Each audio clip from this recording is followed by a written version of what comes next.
family in America, a sort of splinter group, and one is the actual royal family here doing what we expect of them. The contrast couldn't be more marked. People doing their duty today in front of hordes of people in London to celebrate the 80th anniversary of VE Day, obviously one of the great moments in the country's history. And then Harry, in the build-up to this, when it's the last thing the royal family would have wanted, out he comes spray gunning all the royals again, including his father, who, he tells the world now isn't talking to him, and disingenuously claims it's only because of his security issue. Hello, ladies and gentlemen. The carefully calibrated machinery of the British monarchy, an institution that has for centuries prioritized stoic silence over public grievance, finds itself once again in the crosshairs of a most unlikely and relentless antagonist, one of its own. The ongoing saga of Prince Harry, the Duke of Sussex, has taken its latest dramatic turn, with his very public and deeply emotional legal battle over security arrangements in the UK, being characterized by critics not as a principled stand for his family's safety, but as a calculated performance by an emotional con artist, whose true target appears to be his own father, King Charles III. This framing paints a picture not of a wronged son seeking justice, but of a master narrator weaponizing personal trauma to manipulate public sentiment and pressure the crown, leveraging the very institution he claims to reject to serve his own ends. At the heart of this criticism is the perceived dissonance between Harry's actions and his stated desires. He has vehemently argued for the right to high-level state-funded security whenever he and his family visit the UK, citing the unique threat profile he carries as a born prince and a former working royal. Yet, to his detractors, this demand rings hollow, even cynical when placed against the backdrop of his own choices. He voluntarily stepped down as a senior royal, a move that inherently came with a redefinition of his role, his responsibilities, and as dictated by the Committee for the Protection of Public Figures, RAVIC, his security entitlement. His subsequent commercial ventures, including a memoir that laid bare the family's most intimate struggles, and a Netflix series that offered a curated narrative of their grievances, are seen as acts that fundamentally increase the very risk he now claims to need protection from. The argument follows that one cannot actively fuel the media frenzy and then demand the state fund the mitigation of its consequences, especially after abdicating the role that justified that protection in the first place. This is where the emotional con artist label gains traction. The artistry lies in the masterful, and some would say manipulative, weaving of personal emotion into a legal and political argument. Harry's public statements, his memoir Spare, and the various interviews are laden with the language of trauma, betrayal, and a deep-seated need for safety and reconciliation. He speaks of wanting to come home and of his children's right to know their homeland and family. This emotionally charged narrative is powerful and generates immense public sympathy. However, critics argue it serves as a potent smokescreen for a more pragmatic goal, forcing the institution to treat him as a hybrid entity, a private citizen when it suits his commercial and personal freedom, but a privileged royal when it comes to claiming entitlements and status. The performance, they claim, is in the appeal for reconciliation that is conditional upon the family and the state acquiescing to his specific demands, effectively holding the emotional connection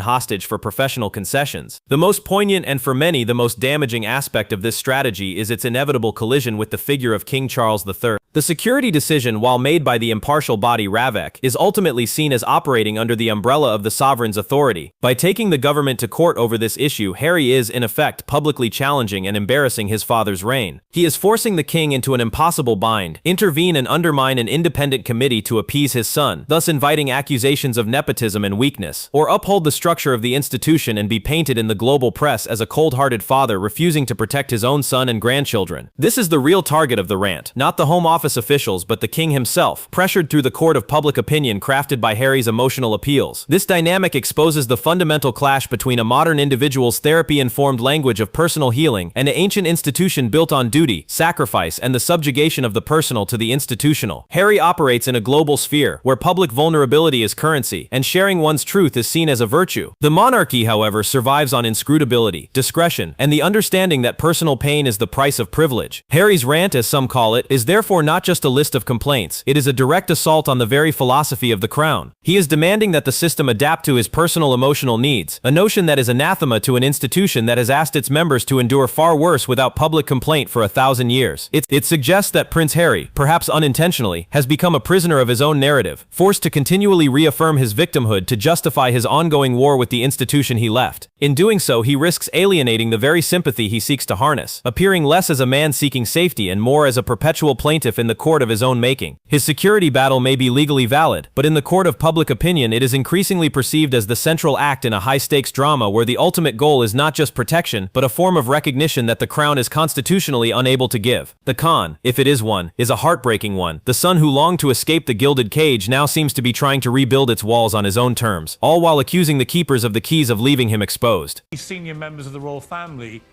either dying, literally, or facing very serious health crises. You've had the Duke and Duchess of Montecito running around like a rival royal family, trashing their family, trashing the models. I think it stinks. And I think what King Charles should do, he should just strip them of the titles. Let them go off and be, celebrities, that's fine. But don't do it in the name of our royal family. Of course, Piers Morgan's baby reindeer interview is still making headlines and The dust had barely settled on the tarmac of the Abuja airport following the Duke and Duchess of Sussex's quasi-royal tour of Nigeria, but for Piers Morgan, the time for commentary was already at hand. Unleashing a characteristic broadside from his platform, the incendiary broadcaster and arch critic of the couple did not hold back, branding Harry and Meghan the renegade royal family in a scathing critique that laid bare the fundamental contradictions and tensions at the heart of the Sussexes' post-monarchical existence. Morgan's attack, typically unsubtle and designed to provoke, zeroed in on the perceived audacity of the trip, framing it not as a humanitarian mission, but as a brazen act of geopolitical and diplomatic cosplay, a deliberate and calculated shadow performance designed to embarrass the very institution they formally abandoned. At the core of Morgan's slam is the accusation of breathtaking hypocrisy. The couple, who famously cited a desire for privacy and an escape from the media scrutiny inherent to royal life, have, in his narrative, engineered a global media circus that follows their every move. Their trip to Nigeria was a case study in this contradiction. They were greeted with the full pomp and ceremony typically reserved for official working royals, met by government officials, escorted by security details, serenaded by cultural dancers, and followed by a press pack documenting their every handshake and speech. For Morgan, this was not a simple visit to promote the Invictus Games. It was a deliberate appropriation of royal ritual. He argues that they have meticulously crafted a new brand, one that retains all the glamour, influence, and global platform of royalty, while jettisoning all the duty, restraint, and accountability that traditionally accompanies it. They are, in his view, renegades, because they play by their own rules, exploiting the fame bestowed by the very titles they sought to distance themselves from, while rejecting the constraints that come with them. The trip's symbolism provided potent ammunition for Morgan's thesis. The imagery was unmistakably royal. Meghan, in elegant dresses, exchanging gifts and greeting crowds with a practiced wave. Harry, inspecting youth teams and giving speeches on mental health. The Nigerian government's rollout for the visit mirrored the protocol of a formal royal tour so closely that it was impossible to ignore the parallel. Morgan seized on this, accusing the couple of engaging in freelance diplomacy, a realm strictly reserved for the official crown. By accepting what amounted to a state invitation and conducting themselves as de facto representatives,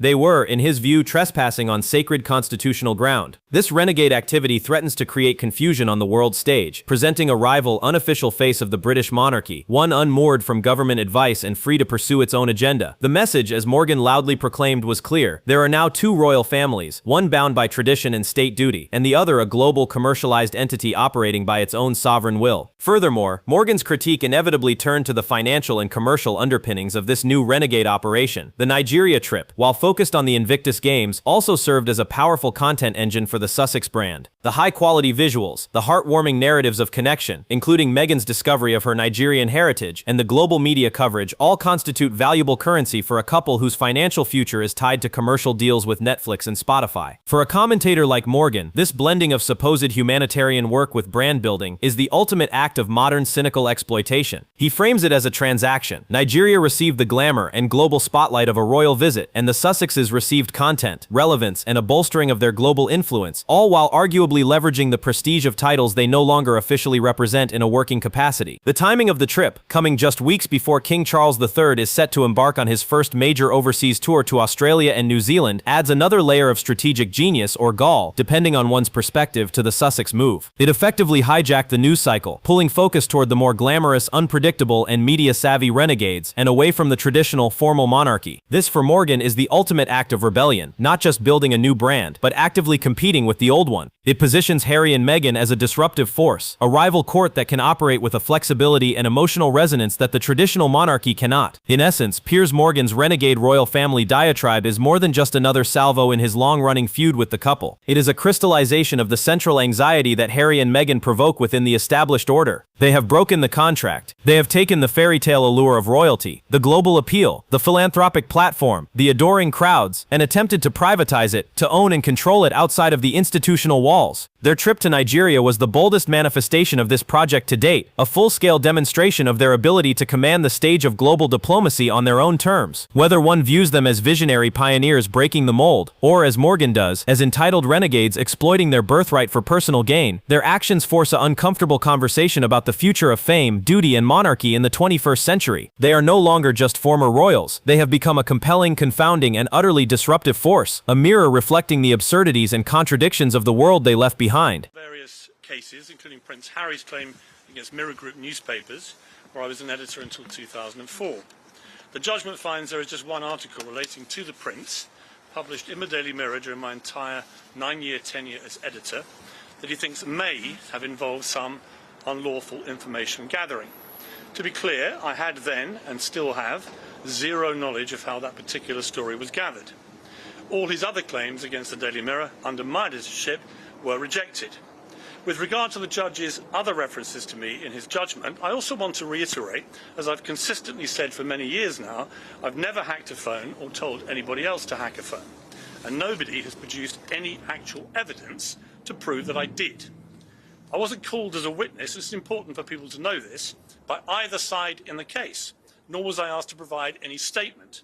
I would have very happily agreed to do either or both of those things had I been asked. The long-running, deeply personal feud between Prince Harry and broadcaster Piers Morgan has long since ceased to be a mere war of words, evolving into a stark ideological battle over privacy, press ethics, and the very soul of modern celebrity. Yet, in the wake of Morgan's relentless, multi-platform onslaught following the publication of Harry's memoir, Spare, and the couple's various public ventures, a particular narrative has been aggressively pushed by Morgan and his supporters, that of total victory. The claim that Piers Morgan destroyed Prince Harry is a compelling headline, but it merits a deeper examination beyond the triumphant rhetoric. This destruction, if it exists, is not of a physical kind, but of a reputational and ideological one. A systematic, brutal campaign to dismantle the Duke of Sussex's credibility, reframe his narrative, and expose him to the very court of public opinion he claims to despise. Morgan's strategy has been neither subtle nor complex. Its power lies in its relentless repetition and its potent appeal to a significant segment of the British public. His primary weapon has been the accusation of staggering hypocrisy, and he wields it with the precision of a scalpel. He constantly juxtaposes Harry's stated desires for privacy, a normal life, escape from media scrutiny, with his very public actions, the multi-million-dollar deals with Netflix and Spotify, the Oprah interview, the tell-all memoir, and the ongoing legal battles. In Morgan's narrative, Harry is not a victim, but a calculating, whining hypocrite who willingly feeds the media beast he publicly condemns, all while monetizing the royal status he allegedly wished to leave behind. This framing is devastatingly effective because it is built on a foundation of observable fact. Every time Harry gives an interview or Meghan launches a new commercial venture, Morgan hammers the same point, incrementally eroding the couple's credibility and recasting their journey from a flight to freedom into a cynical cash grab. The destruction continued with Morgan's brutal dissection of Harry's specific claims. Following the Oprah interview, Morgan's on-air declaration that he didn't believe a word Meghan said regarding her mental health struggles became a cultural flashpoint, ultimately leading to his exit from Good Morning Britain, but cementing his status as the couple's most prominent antagonist. He didn't stop there. When Spare was released, Morgan dedicated entire episodes of his show Uncensored to picking apart its most intimate revelations. He mocked Harry's frostbitten penis, derided his account of killing Taliban fighters, and searingly criticized his portrayal of Prince William and King Charles. Morgan's approach is to take Harry's own words, often shared in a spirit of vulnerable confession, and hold them up to public ridicule, stripping them of their intended emotional weight and presenting them as evidence of absurdity, entitlement, and disloyalty. This is not debate, it is a deliberate act of demolition, designed to make the public cringe with secondhand embarrassment and question the prince's judgment and sanity. Furthermore, Morgan expertly positions himself as the voice of the silent majority, the defender of the British monarchy, and the common-sense critic against what he portrays as Harry's out-of-touch therapy-speak narcissism. He consistently frames Harry's complaints as the petty grievances of a privileged man who is utterly disconnected from the real problems of ordinary people. By doing so, he successfully taps into a well of public resentment. For every person who sympathizes with Harry's trauma, Morgan appeals to another who sees a wealthy man complaining about his gilded cage while enjoying the fruits fruits of a California paradise. He has masterfully reframed the conversation from one about mental health and institutional failure to one about entitlement and hypocrisy. This reframing is perhaps the most destructive aspect of his campaign, as it has effectively split public opinion and provided a loud, aggressive voice for those who are skeptical of the Sussexes' motives. However, to declare this a total destruction of Prince Harry is to ignore the other side of the coin. For all of Morgan's bombast, Harry remains a global figure of immense wealth and influence, living a life largely on his own terms. He has successfully built a new financial infrastructure independent of the crown, something no senior royal has accomplished in modern history. The very fact that Morgan must continue to dedicate so much airtime to attacking him is a testament to Harry's enduring, albeit controversial, relevance. Morgan's destruction is confined to a specific arena, the court of British public opinion and media discourse. In the global sphere, Harry and Meghan are still hailed as heroes by many for challenging a state institution. The reality is far messier. Morgan has undoubtedly been successful in damaging Harry's reputation in the UK, relentlessly exposing the contradictions in his position and providing a rallying point for widespread criticism. He has put the Sussexes' every move under a microscope of intense skepticism, but destruction implies an end. What Morgan has truly achieved is the opening of a permanent front in an ongoing conflict. He has ensured that no claim Harry makes will go unchallenged. No victim narrative will stand uncontested. He hasn't destroyed the prince. He has become his shadow, his permanent, loud, and unforgiving critic, guaranteeing that the saga of the renegade royal will continue to play out in the headlines for years to come. The war is not over. The bombardment has simply become a constant feature of the landscape. The Duke and Duchess of Sussex are not working royals. They've made that repeatedly and screamingly clear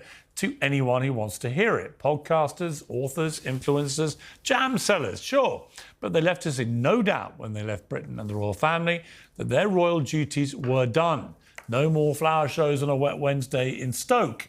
So it came as something of a surprise to many of us this week when the formerly royal couple landed in... The phrase rent-a-royals is a sledgehammer of a soundbite, designed to land with maximum impact and minimum nuance. It is the verbal weapon of choice for Piers Morgan, the incendiary broadcaster and arch-nemesis of the Duke and Duchess of Sussex, and he deployed it with devastating effect to frame their recent trip to Nigeria not as a humanitarian visit, but as a crass commercialized parody of the very institution they claim to have escaped. In Morgan's blistering narrative, the tour was not a goodwill mission. It was a meticulously staged performance by a freelance royal court for hire, a brazen act of brand building that exposed the core hypocrisy at the heart of the Sussexes' post-monarchical enterprise and reduced centuries of tradition to a transactional global roadshow. Morgan's critique, delivered across his television show and social media platforms with characteristic fury, hinges on a masterful exploitation of the trip's visual and symbolic dissonance. He presented the imagery side by side, the warm, enthusiastic receptions in Abuja and Lagos, complete with cultural dances, motorcades, and adoring crowds, directly juxtaposed with Harry and Meghan's own past grievances about the unbearable scrutiny and lack of privacy inherent to royal life. For Morgan, this was the ultimate gotcha moment. Here was a couple who had cited a desire for a normal life and an escape from the toxic British press, now willingly, and he argues, eagerly embracing the full protocol of a state visit. They were met by government officials, protected by security details, and followed by a media pack, all while delivering speeches, attending glamorous events, and accepting glowing tributes. The message, as Morgan loudly proclaimed, was undeniable. They didn't want to leave the royal circus. They simply wanted to own it, control its schedule, and most importantly, keep its profits. The term rent-a-royals is so effective because it reduces the Sussexes' complex, self-styled humanitarian brand to a simple, cynical transaction. In Morgan's framing, Nigeria did not host a visit. It rented the glamour and global media spotlight associated with royalty. In return, Harry and Meghan received invaluable currency, high-quality content for their lucrative Netflix deal, positive international press to counter their dwindling approval ratings in the UK and US, and a powerful reinforcement of their global influence and relevance. Morgan paints them not as dignitaries, but as influencers on a colossal scale, trading on the residual prestige of titles they no longer use in a working capacity, while rejecting all the duty, restraint, and accountability that traditionally comes with them. This, for him, is the heart of the hypocrisy, the desire to have the cake of revered state-sponsored status while eating the cake of private, commercialized freedom. Furthermore, Morgan's attack zeroes in on what he sees as the most galling aspect of the performance, its deliberate mimicry of official royal duties.